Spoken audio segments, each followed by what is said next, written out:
সুপ্রিয় শিক্ষার্থী বন্ধুরা, তোমরা সবাই কেমন আছো? আশা করি অনেক ভালো আছো। একাদশ ও দ্বাদশ শ্রেণীর তথ্য ও যোগাযোগ প্রযুক্তি বিষয়ের তৃতীয় অধ্যায়ের দ্বিতীয় অংশ অর্থাৎ ডিজিটাল ডিভাইস এর গুরুত্বপূর্ণ একটি টপিক হলো লজিক ফাংশন সরলীকরণ। এই টপিকের ওপর ধারাবাহিক আলোচনার আজকের এই দ্বিতীয় পর্বে খালেদ লার্নিং ওয়ার্ল্ডে তোমাদের সবাইকে স্বাগতম জানাচ্ছি। আমি মোহাম্মদ খালেদ হোসাইন। তো কথা না বাড়িয়ে চলো শুরু করা যাক। এক্সাম্পল 11 থেকে শুরু করব। গত পর্বে আমি 1 থেকে 10 পর্যন্ত আলোচনা করেছি। যদি তোমরা কেউ ওই ভিডিওটি মিস করে থাকো তাহলে অবশ্যই আমার এই ভিডিওর আই বাটনে ক্লিক করে অবশ্যই দেখে আসতে পারো। এক্সাম্পল 11 নম্বর হলো X Y prime Z X prime Y prime Z X Y Z.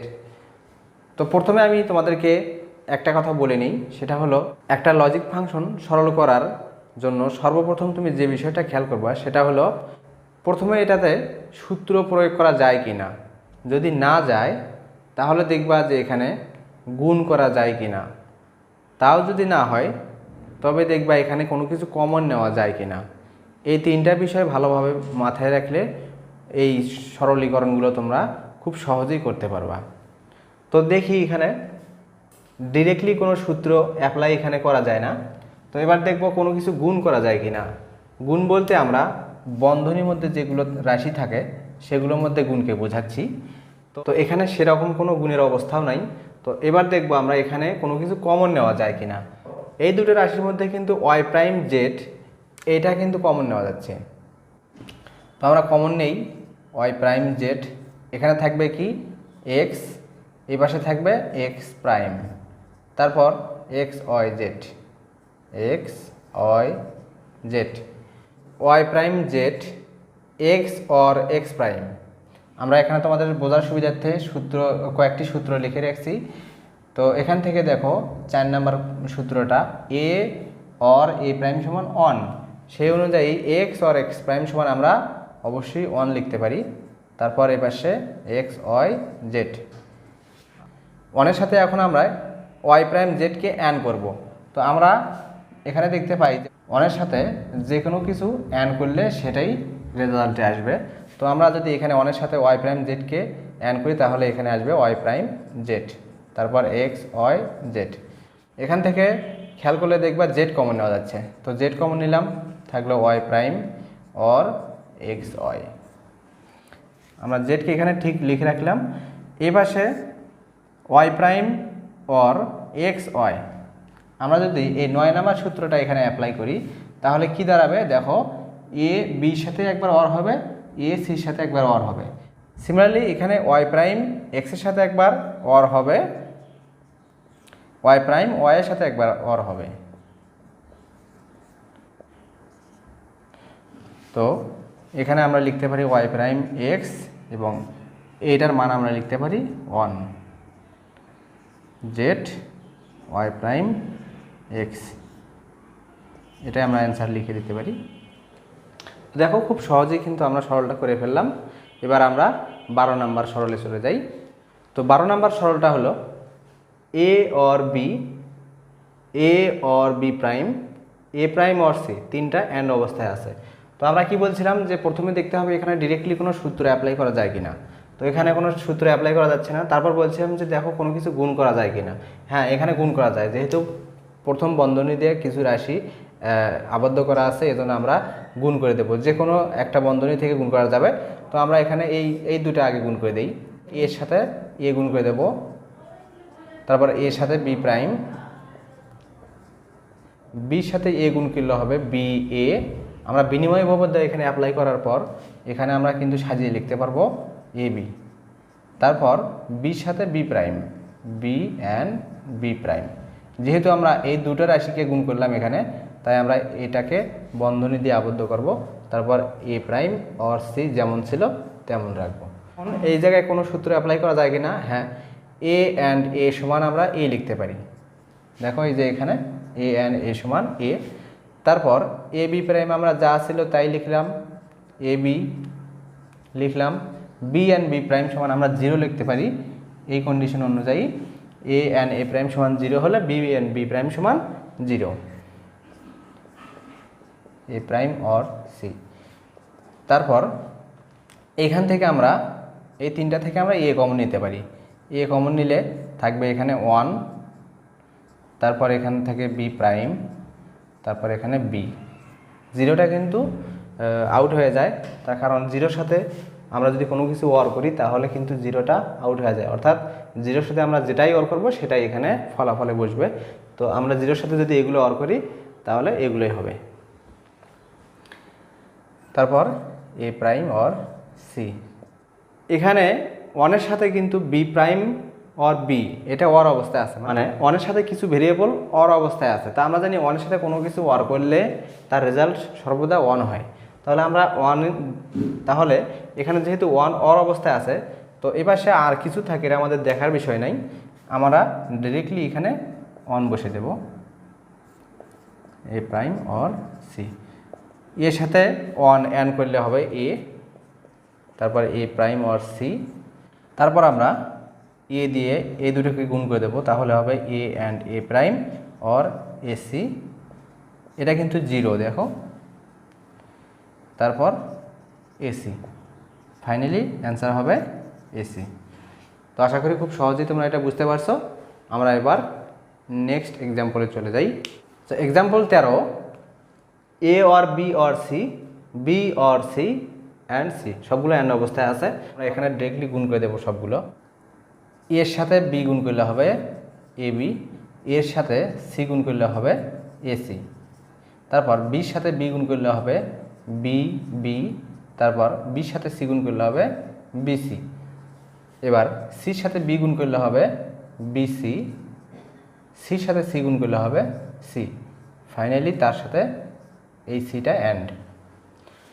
এখন এ বিটা আমরা লিখলাম, এসি লিখলাম, দুইটা বি তার মানে একটা বি হবে এই সূত্র অনুযায়ী। তারপর বিসি, যেহেতু দুইটা বিসি তাহলে আমরা একটা বিসি লিখতে পারি, তার কারণ দুইটা এ যদি অর অবস্থায় থাকে তাহলে একটা লেখা যায়, সুতরাং দুইটা বিসি যদি অর অবস্থা থাকে তাহলে একটা লেখা যায়, ঠিক আছে। তারপর সি। এবার আমরা যদি এই সি দ্বারা সবগুলো গুণ করে এক লাইন করি তবুও অ্যান্সার আসবে। আর যদি মনে করি এর ভিতরে রাশিগুলো একটু সাজিয়ে আমরা কমন নেব তাহলেও অ্যান্সার আসবে। দেখি দুইভাবে করে দেখাই। এখান থেকে এ বি, এই বিটা এ পাশে নিয়ে আসলাম বিনিময় উপপাদ্যের সাহায্যে, তারপর এসিটাকে এখানে রাখলাম, বিসিকে এই পাশে রাখলাম, তারপর সিকে এই পাশে রাখলাম, ফাইনালি তার সাথে সি অ্যান্ড। আচ্ছা, এভাবে কেন করলাম দেখো, এ বি বি, আমরা বিটাকে সাজিয়ে নিলাম, এ পাশে এসি পরে নিয়ে আসলাম, তারপর বিসি, তারপর সি, আমরা সিগুলো আলাদা করলাম। বি কমন নিলে থাকবে এখানে এ, এখানে থাকবে 1, এখান থেকে যদি আমরা সি কমন নেই তাহলে থাকবে এ, এখানে থাকবে বি, এখানে থাকবে 1, ফাইনালি আমরা এগুলোকে আর একটা বন্ধনী দিয়ে আবদ্ধ করব। আচ্ছা, এখানে বি অ্যান্ড এখানে 1 লেখা যায় এই সূত্র অনুযায়ী। আবার এখানে সি, 1-এর সাথে এগুলো যেহেতু অর অবস্থায় আছে তাহলে পুরোটার ভ্যালু হবে 1, ফাইনালি তার সাথে সি অ্যান্ড হবে। তারপর এখানে হবে বি, এখানে হবে সি, গুণ করে দেই, বিসি, সি সি, বিসি, দুটা সি অ্যান্ড অবস্থায় আছে তার মানে আমরা একটা সি লিখতে পারবো। এখান থেকে আবার সি কমন নিলে বি অর 1, তারপর সি অ্যান্ড 1, ফাইনালি সির সাথে 1 অ্যান্ড করলে হবে সি, এটা অ্যান্সার। আচ্ছা, আমি বলছিলাম যে এই লাইনের পর সি দিয়ে যদি আমরা সবগুলো গুণ করি তাহলেও অ্যান্সার আসবে, দেখি আসে কি না।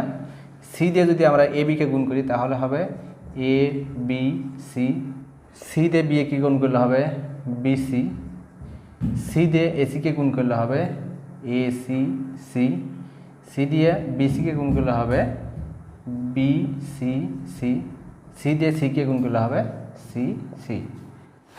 নেক্সট লাইনে আমরা এই সিগুলোকে কমিয়ে আনবো। তো এ বি সি এখানে ঠিক থাকবে, বিসি ঠিক থাকবে, এখানে এ দুটো সি মিলে একটা সি হবে, এখানে বি দুটা সি, মানে একটা সি লিখতে পারবো, দুটা সি একটা সি লিখতে পারবো।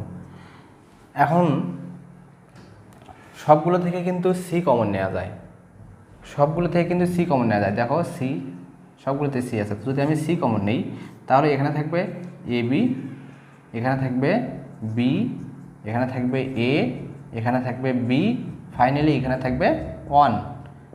এখন খেয়াল করো, এই সবগুলো রাশি অর অবস্থায় আছে, অনের সাথে সবগুলো রাশি অর অবস্থায় আছে। তার মানে আমরা জানি যে অনের সাথে যা কিছু তুমি অর করো তার ভ্যালু হবে 1। তাহলে আমরা পুরোটার ভ্যালু হিসেবে 1 লিখতে পারবো, 1। তাহলে সির সাথে 1 যদি আমরা অ্যাড করি তাহলে হবে সি। দেখো এখানেও সি অ্যান্সার আসছে, এখানেও সি অ্যান্সার আসছে। ঠিক আছে, তো তোমরা ইচ্ছে করলে আরও অন্য অন্য নিয়মে করতে পারো, চেষ্টা করে দেখতে পারো, এটা তোমাদের বাসার কাজ থাকলো। আমরা এবার নেক্সট এক্সাম্পলে চলে যাব। 14 নম্বর এক্সাম্পল হলো X or Y prime or Z prime, X or Y prime or Z, দুইটা অ্যান্ড অবস্থায়। আমরা সরাসরি গুণ করে দেব, X X X Y prime, তারপর X Z, Y prime X, তার মানে এক্স ওয়াই প্রাইম লিখতে পারবো, Y prime Y prime Y prime Z, তারপর এই জেড প্রাইম দিয়ে গুণ করলে হবে জেড প্রাইম এক্স বা X Z prime, Z prime Y prime, তার মানে ওয়াই প্রাইম জেড প্রাইম যদি একটু সাজিয়ে লিখি, তারপর Z prime Z, Z prime Z, তারপর দুটা এক্স অ্যাড করলে হবে একটা, এক্স ওয়াই প্রাইম যা আছে লিখলাম, X Z X Y prime, মানে একবার নেওয়া হয়ে গেছে আর নিলাম না, তার মানে দুইটা ভেরিয়েবল অর করলে একটা লেখা যায়। তারপর দুইটা ওয়াই প্রাইম, আমরা একটা ওয়াই প্রাইম লিখতে পারবো, Y prime Z X Z prime, তারপর Y prime Z prime, Z prime and Z, আমরা এটাকে 0 লিখতে পারবো। কমন নেওয়ার সুবিধার্থে এখন আমরা একটু সাজিয়ে লিখব, এক্স এক্স ওয়াই প্রাইম, অর্থাৎ এক্সগুলো আমরা আলাদা করতেছি, এক্স জেড, ফাইনালি এখানে একটা জেড এক্স আছে, এক্স জেড প্রাইম, তারপর ওয়াই প্রাইমগুলো আমরা আলাদা করব, Y prime Z, Y prime Z prime, তারপর 0 থাকলো না। এখান থেকে আমরা এক্স কমন নেব, এক্স কমন নিলে এখানে থাকবে 1, এখানে থাকবে ওয়াই প্রাইম, এখানে থাকবে জেড, এখানে থাকবে জেড প্রাইম। এখান থেকে আমরা ওয়াই প্রাইম নিলে এখানে থাকবে 1, এখানে থাকবে জেড, এখানে থাকবে জেড প্রাইম। যেহেতু এখানে 1 তার সাথে সবগুলো ওয়ার অবস্থায় আছে, তাহলে আমরা লিখতে পারবো এখানে 1, নতুন করে আর কারণ বললাম না, এখানে ওয়াই প্রাইম 1, ফাইনালি এখানে এক্স ওয়াই প্রাইম অ্যান্সার।